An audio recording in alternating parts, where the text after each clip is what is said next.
In the context of the Motor Vehicles Act, 1988, a third party refers to anyone who is not directly involved in the insurance policy or the use of the motor vehicle, but is affected by it, particularly in the event of an accident. This includes passengers, pedestrians, other vehicle occupants, and even the owner of damaged property. Third-party insurance, mandated by the Act, protects these individuals from financial losses resulting from accidents caused by the insured vehicle. Key aspects of third parties under the Motor Vehicles Act. 1. Definition.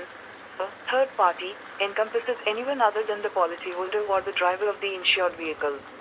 This includes passengers in the vehicle, pedestrians, other drivers and their passengers, and even the owner of damaged property.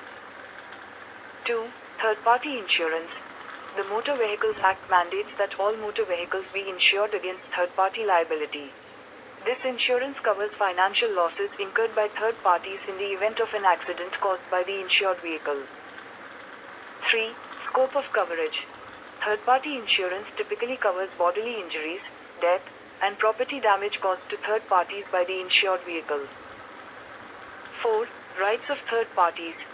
Third parties have the right to claim compensation from the insurer for any losses they sustain due to accidents involving the insured vehicle, as per the Motor Vehicles Act.